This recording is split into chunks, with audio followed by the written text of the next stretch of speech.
आज साधना जी के पतिदेव प्रदीप जी का जन्मदिन था और साधना जी ठहरी एक लेखिका। तो उन्होंने पतिदेव के लिए कुछ लिखा जो यूं था।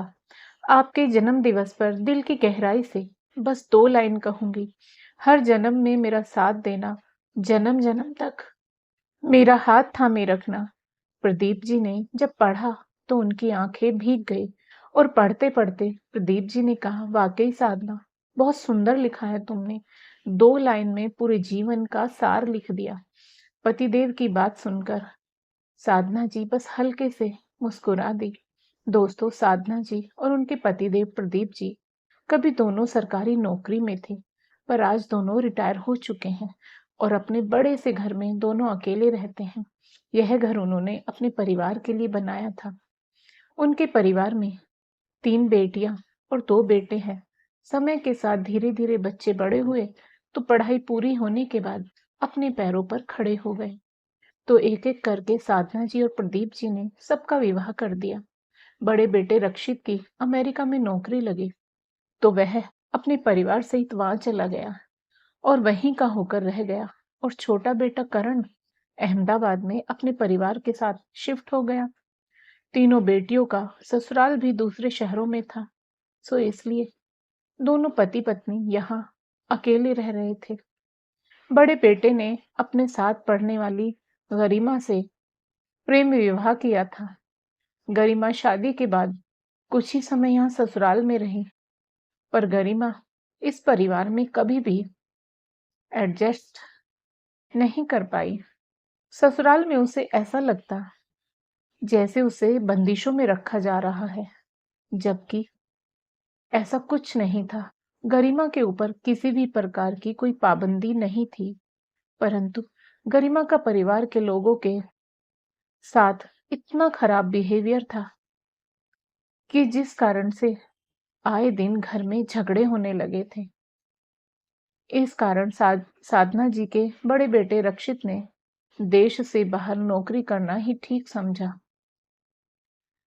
और अमेरिका के न्यूयॉर्क में जॉब प्लेसमेंट हुई तो उस नौकरी को उसने ना नहीं कहा।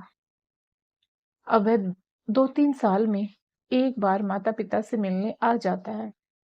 वहीं प्रदीप जी और साधना जी ने अपने छोटे बेटे की शादी अपनी मर्जी से करवाई, यह सोचकर कि प्रेम विवाह सफल नहीं होते। लेकिन वहां भी किस्मत ने साथ नहीं दिया। छोटे बेटे करण की पत्नी स्वाति को ऐसा लगता था कि सारी सेवा मैं ही क्यों करूं, घर की बड़ी बहू भी तो है, उसकी भी तो कुछ जिम्मेदारी है। इस बात को लेकर आए दिन वह भी घर में झगड़ा करने लगी, जिस कारण से छोटे बेटे करण ने गुजरात राज्य के अहमदाबाद शहर में जॉब की तलाश करके वहां अहमदाबाद में ही शिफ्ट हो गया। यहाँ प्रदीप जी और साधना जी दोनों अकेले रह गए। एक दिन की बात है, काम की थकान कहो या फिर उम्र का तकाजा, जिस कारण साधना जी की तबीयत बहुत ज्यादा बिगड़ गई। उनकी तबीयत खराब हो जाने से उनका पूरा परिवार वहां मौजूद था। तो प्रदीप जी ने अपने दोनों बेटों से कहा, तुम्हारी माँ तुम्हें दिन रात याद करती रहती है, तुम लोग यहीं रुक जाओ, यहीं रहकर कोई नौकरी कर लो। यह सुनकर दोनों बेटे एक दूसरे की शक्ल देखने लगे और उनकी पत्नियों का तो मुंह बन गया। बहू ने कहा, देखिए पापा जी, हम इस तरह की किसी बंदिश में नहीं रहना चाहते। हमें खुलकर जीने की आदत है। और फिर ये बताओ कि अकेली मैं ही सेवा करने के लिए थोड़ी ना बनी हूं। बड़ी बात यह है कि सबसे पहले बड़ी भाभी तो अपने पति के साथ अमेरिका चली जाएगी। मैं अकेली यहाँ कब तक खटती रहूंगी। छोटी बहू ने भी अपना राग अलापा।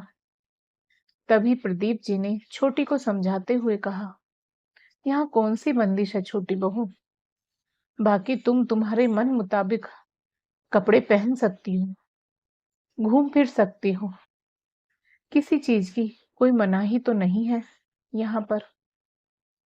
तभी छोटी बहू स्वाति ने कहा, देखिए पापा जी, साफ सीधी बात है, मुझसे आप लोगों की कोई सेवा नहीं हो पाएगी। आप अपनी बड़ी बहू से पूछ लो। छोटी बहू के इतना कहने पर ही दोनों देवरानी जेठानी में तू तू मैं हो गई और बड़ी बहू का मुंह बन गया। वह रूठ करके अपने मायके चली गई। इस बात पर घर में अच्छी खासी बहस हो गई। दोनों बेटे कहने लगे कि मम्मी पापा, आप लोगों ने तो अपनी जिंदगी जी ली है, अब हमें हमारी जिंदगी चैन से जीने दीजिए। आप क्यों हम पर यहाँ रहने का दबाव बनाकर हमें परेशान कर रहे हैं? आप दोनों बेवजह हमारी जिंदगी में दखल अंदाजी कर रहे हैं। वैसे भी हमें पाल पोस कर कोई एहसान नहीं किया आप दोनों ने, ये आपका फर्ज था। अपना फर्ज ही तो निभाया है। आपको पैसे चाहिए तो पैसों की जरूरत हो तो वो हम देने को तैयार हैं, पर हम यहाँ नहीं रह सकते। दोनों बेटों की बातें सुनकर प्रदीप जी मौन हो गए। अब बोल भी क्या सकते थे? बेटों ने स्पष्ट जवाब देकर बोलने को कुछ छोड़ा भी क्या था? अपने ही खून की इस तरह की चल रही जुबान को देखकर वो बस हैरान रह गए थे। दूसरे दिन दोनों बेटे और बहुएं वहां से रवाना हो गए। बेटियां जरूर थोड़े दिन रुकी, हालांकि बेटियां हर 2-3 महीने में आकर मिल जरूर जाती हैं, पर फिर भी अकेलापन तो था ही दोनों के जीवन में। इस कारण धीरे धीरे साधना जी की तबीयत खराब रहने लगी। फिर एक दिन प्रदीप जी ने एक फैसला किया और साधना जी से कहा, देखो साधना, बच्चों को हमारी जरूरत नहीं है। वे अपनी जिंदगी जीना चाहते हैं तो उन्हें जीने दो। हम भी अपनी जिंदगी अपने तरीके से जिएंगे। उन्हें कोई फर्क नहीं पड़ रहा और हम उनकी याद में घुले जा रहे हैं। नहीं, ये ठीक नहीं है। हम अपनी जिन इच्छाओं को अपनी जिम्मेदारियों के चलते पूरा नहीं कर पाए, अब हम उन्हें पूरा करेंगे। बस इसमें मुझे तुम्हारा साथ चाहिए साधना। साधना जी ने कहा।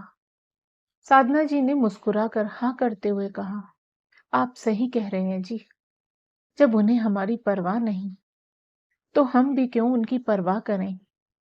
वो जहां है खुश रहें। साधना जी और प्रदीप जी को फिल्में देखने का बहुत शौक था, किंतु जिम्मेदारियों के चलते वे दोनों अपनी इच्छा मार लेते थे। पर आज वो आजाद थे तो 70 साल की उम्र में प्रदीप जी ने कार चलाना सीखी और फिर नई कार खरीदी। अपनी नई कार में अपनी जीवन संगिनी साधना जी को साथ बैठाकर फिल्म देखने गए।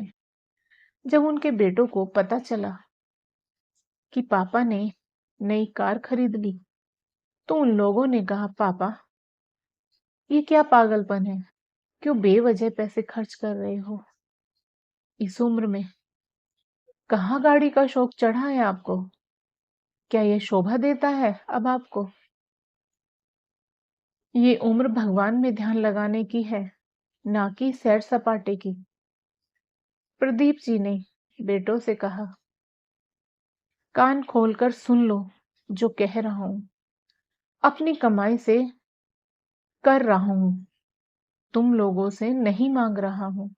उल्टे तुम लोगों की पढ़ाई लिखाई और परवरिश में बहुत पैसा खर्च कर दिया, पर माफ करना, उसका तो कोई रिटर्न भी नहीं मिला।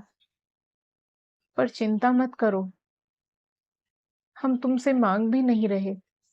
रही बात इस उम्र में नए शौक की, तो शौक तो पहले से ही था, पर हर बार हम अपनी इच्छाओं को दबा दिया करते थे, क्योंकि पहले हमें तुम नजर आते थे।